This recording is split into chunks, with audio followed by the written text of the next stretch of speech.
Bueno, buenos días. Hablábamos que tenemos con nosotros a Toy de Cans, a quien siempre agradecemos su participación y su paciencia, porque llega muy temprano, tan temprano que nos sugestiona. De manera que Manuel Jiménez y Barriuso pues estamos siempre agradecidos. Y yo decía al principio en el programa que él es como la reivindicación de los principios de un PRD que se fue y un PRD que queda, pero él crea su partido, el Partido Revolucionario Social Demócrata. Así que le damos la bienvenida. Gracias, Barrioso, gracias, Manuel. Y veo que sigue con este joven Reyes, que es un magnífico exponente del deporte, ¿no? Ah, sí, sí. Muy bien. Él sabe su oficio. Programa dinámico en horas de la mañana. Bueno, muchísimas gracias, muchísimas gracias. Veo también cómo incrementan los anuncios. ¿Qué va? No son tantos. Ah, bien. No son tantos. Estamos esperando que suban un par de gestiones por ahí. Un par de amigos tuyos. Tú sabes que tú cuentas conmigo. Lo que pasa es que los amigos míos no están en el poder. Licenciado, usted está como la manzana codiciada, podría decirse. Vimos que ya hace algún tiempo, no tan lejano, lo visitó el candidato presidencial del Partido Revolucionario Dominicano, Hipólito Mejía, y posteriormente, más recientemente, lo visitó el candidato presidencial del Partido de la Liberación Dominicana, Danilo Medina. Y entonces parece ser que el tema es atraer de alguna manera al Partido Revolucionario Social Demócrata hacia esos respectivos proyectos. ¿Qué piensa y qué se está hablando en estas reuniones? Bueno, lo primero que tengo que aclarar es que me siento muy complacido de la visita de estos distintos dirigentes. Ahí habría que también señalar a Eduardo Estrella y a otros más que han estado también visitándonos y que hemos estado conversando. Mi casa es la casa también de ellos. Pero fíjate, yo voy a tratar de hacer un programa un poco diferente con ustedes. El panorama político nacional luce de dirigirse o definirse básicamente con un proceso de polarización. Lo que es una lástima. ¿Por qué? Porque de un modo u otro en Venezuela, Acción Democrática y el COPEI fatigaron mucho a la población. Y aconteció de que el señor Chávez montó un partido que obtuvo una ganancia. Hubo una frase terrible empleada por Juan Isidro Jiménez Grullón a través de cantidad de artículos que él hablaba de nuestra falsa izquierda y desmontaba una serie de posiciones de la izquierda. Yo no llego a tanto. Yo lo que sí llego es a la falta de madurez de nuestra izquierda. ¿Por qué? Porque hice todos los esfuerzos sobrehumanos para tratar de concertar con ellos un acuerdo, básicamente, que no era para mí, sino era un acuerdo nacional. En este caso, el planteamiento que yo señalé era Eduardo Estrella, pero pudiera haber sido otro. Eso no lo entendieron. Hoy en día tú tienes magníficos candidatos. Tú tienes a Hipólito, a Danilo, y creo que firmaron ahí 10, es decir que hay 7, cuyo nombre no voy a entrar en detalles de ellos. Pero la pregunta habría que hacer es la siguiente. Yo no voy a hacer esa gestión, lo quiero aclarar de antemano. ¿Cuál es la mesa de concertación que han organizado? ¿Cómo se produjo en Chile? ¿Cómo se ha producido en otras latitudes? Para concertar un candidato que represente una opción diferente a la tradicional. ¿Cuál es de ellos que ha dicho, vamos a producir esta firma, de esta carta, vamos a renunciar en principio y vamos a poner nuestros puestos? Usted se refiere básicamente a esos partidos de emergencia. Exactamente, para hacer una concertación de un gran candidato que pudiera ser un candidato potable con una serie de condiciones que habría necesariamente que buscar la sociedad y que la sociedad tiene, y entonces lanzarnos a esa candidatura. Esa mesa de concertación supone que cada uno de los que están aspirando renuncie. Pudiera ser uno de ellos, pero pudiera ser uno que no fuese de ellos. Nosotros no hemos proclamado candidato, pero obviamente estamos preparados para ir también solos. Vamos a estar claros. Sin embargo, hemos dicho que no estamos cerrados al diálogo. Hemos señalado que no tenemos tampoco aliados preferidos. Y en esa dirección hemos recibido a Danilo, hemos recibido a Hipólito Mejía y hemos escuchado distintas posiciones. Danilo es una persona que tiene una gran exposición, con un discurso bueno, a fondo, acabado. Acabado me refiero en términos determinados, con propuestas muy concretas. Danilo salió debajo de una patana. Cuando me refiero de ese modo, me refiero a que él aguantó lo que yo no soy capaz de aguantar para en definitiva ser candidato presidencial del Partido de la Liberación Dominicana. Y lo ha hecho con decoro, lo ha hecho bien y es un buen candidato. ¿Cómo no? Es un buen candidato. Danilo no ha escogido vicepresidente. En mi conversación con Danilo le dije, mira, yo no soy tú, pero si yo fuera tú, trataría de procurar desorganizar el frente externo. Le dije claramente. Me dijo, ¿cómo así? Y le di mis explicaciones. Óyeme, tú puedes coger un candidato interno. Si tú te sometes a una plancha de votación interna, es obviamente que la primera dama gana. Él habló en términos muy elogiosos de la primera dama. Lo que me hace suponer que los tiros vienen en esa dirección, entre otras cosas. Y señaló que ella es la que más le aportaba dentro de su partido. Ahora bien, eso puede ser así. Y yo creo que sí, que es una buena candidata. Pero no entiendo que para conseguir los votos del PLD se requiera otra persona más que no fuera Danilo.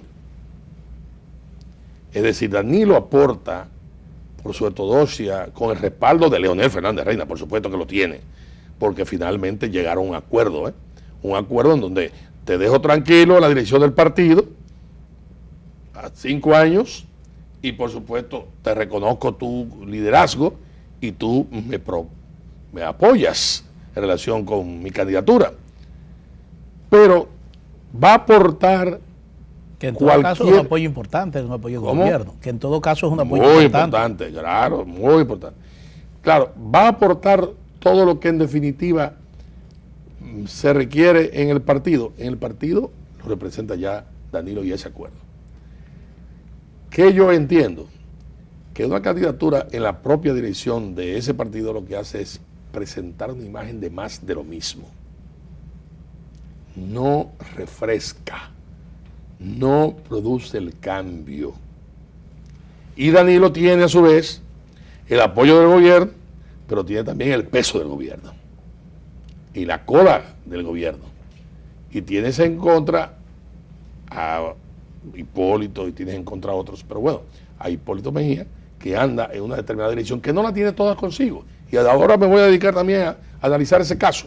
Sí. Pero en definitiva, yo entiendo que no procurar un candidato externo que le sume constituye un error, porque un candidato externo que le sume refresca la candidatura de Danilo y da una sensación buena. No es verdad que Danilo sea un súcubo del presidente Fernández, lo ha demostrado. Es la pura verdad, que es una persona, y lo dice la entrevista en el periódico Hoy, en los medios de comunicación de Pepín Corripio, en donde obviamente él tiene su propia estrella, sus propias luces. Vamos a estar claros. Me voy ahora a Hipólito para terminar de redondear el cuadro. Pero agregando, en el caso de Hipólito ya con un historial del gobierno que encabezó. Ahora voy. Hipólito no es inédito. Que usted lo cuestionó muy duramente. Sí, Hipólito no es inédito. Lo cuestiona muy duramente y cuestiona a quien sea en términos de la reelección presidencial, que es una maldición. La reelección presidencial aquí llega a confundir a los presidentes de la República que creen que los recursos del Estado son los recursos del partido o de ellos. Y esa es parte de la tragedia, por la debilidad institucional que tenemos. Y en eso, el que más claro estaba era Juan Bosch y después José Francisco Peña Gómez. ¿Y qué cosa yo hice?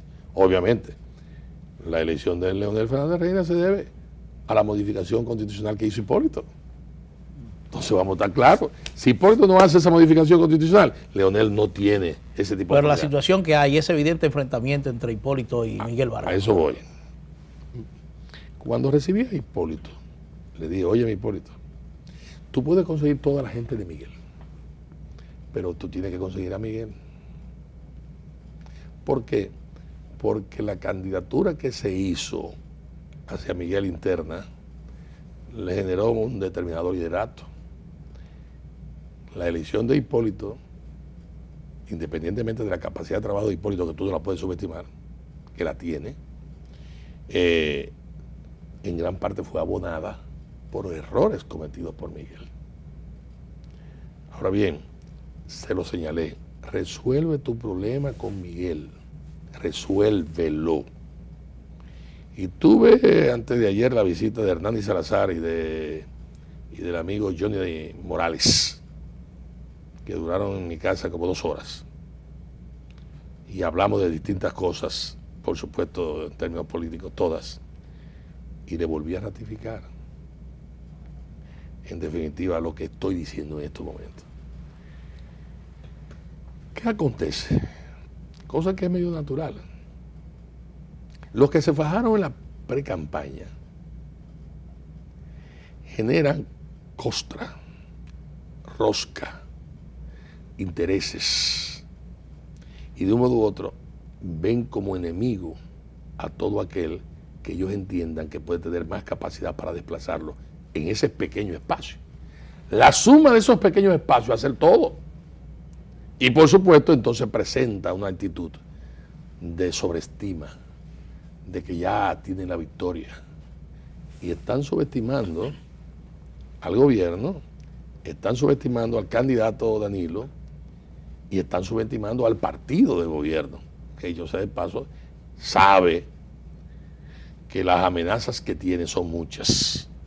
Entonces el partido de gobierno, que sabe que las amenazas que tiene son muchas, debe de ponerse de acuerdo y poner los pies sobre la tierra. Y al mismo tiempo, entonces, refrescar la candidatura.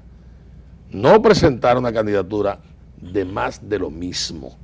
Entonces, en esa dirección, yo entiendo que Hipólito Mejía, con su iniciativa de ayer, que fue positiva, Miguel alega cosas que ustedes no necesariamente han dicho, que él no fue notificado, que él se enteró por la prensa. Eso es lo que alega. Yo leí hoy todos los diarios ya, antes de venir aquí. Entonces, dice él que no fue notificado directamente. Bueno, que podría haber sido una estrategia para provocar ese resultado. No, puede ser, perfectamente. Pero bueno, lo primero que tú tienes que cubrir es tú invitarlo. Bueno, no estoy diciendo que sea cierto, estoy señalando lo que él dice, en definitiva. Entonces, bueno, dejó plantado a Hipólito Mejía.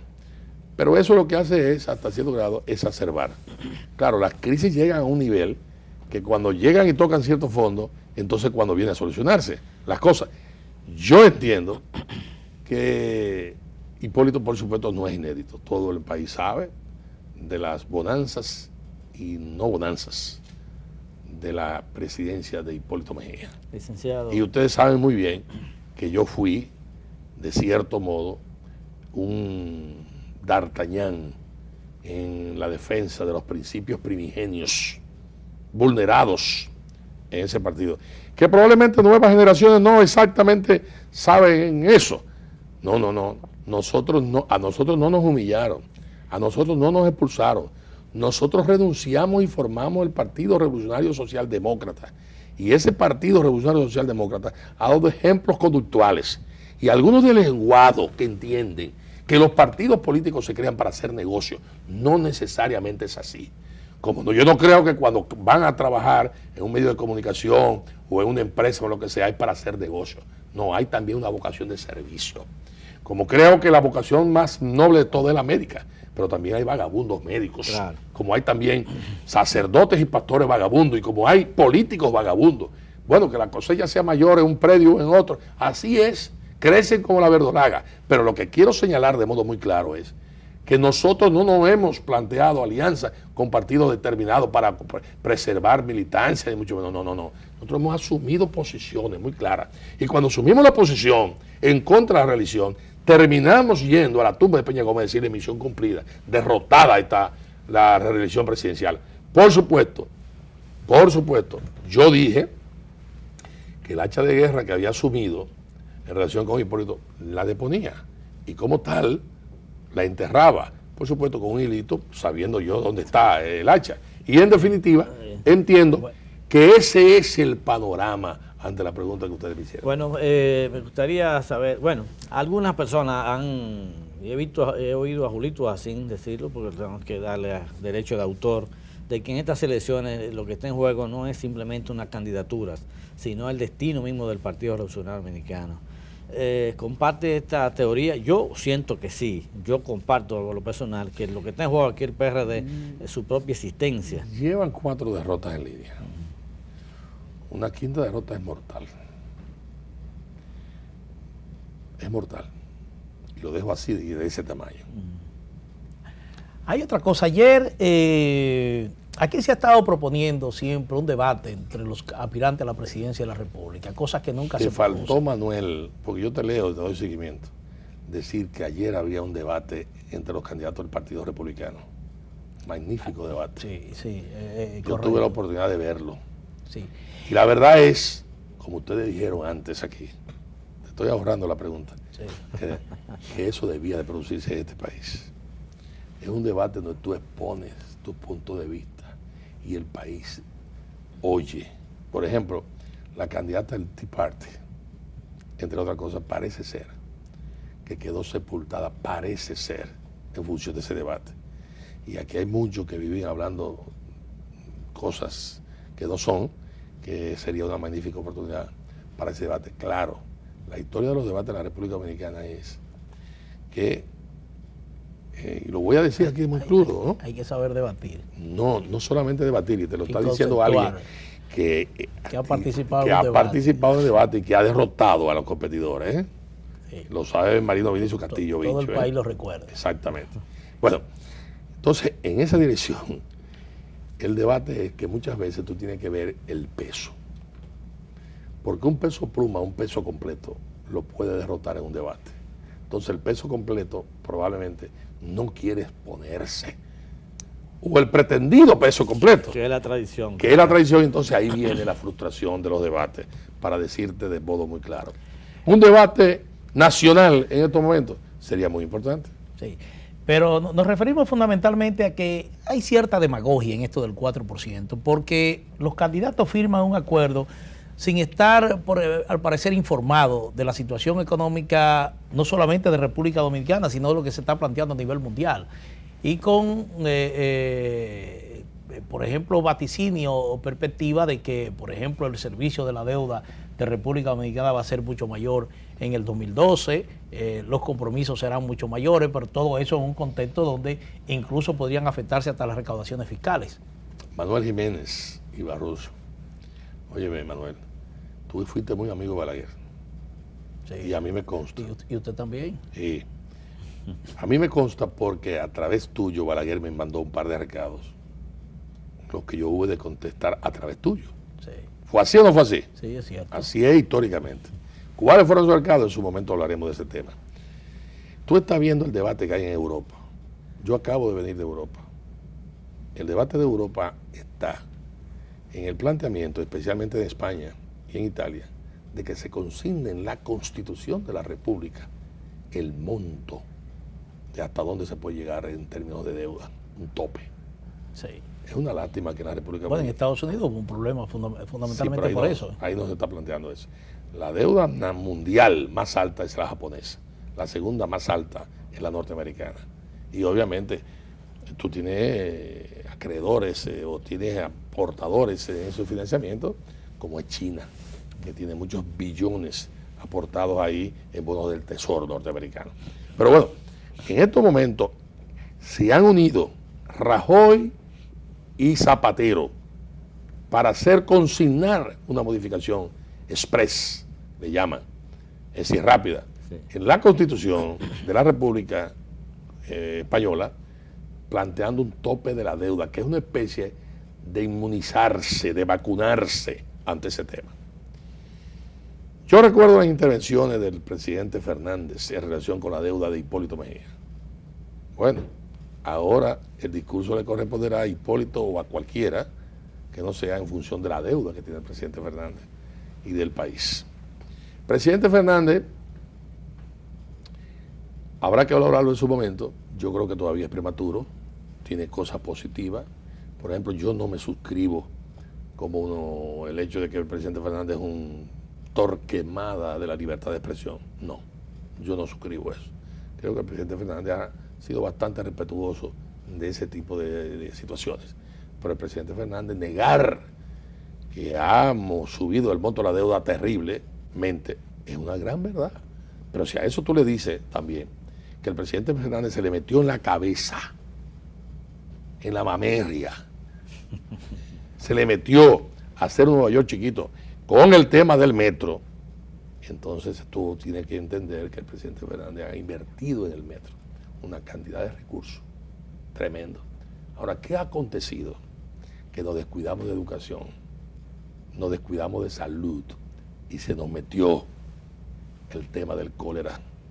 Claro, era difícil evitarlo en función de la importación de ese elemento con las fuerzas interventoras en Haití, interventoras que tienen sus razones también, y al mismo tiempo el tema educativo nacional.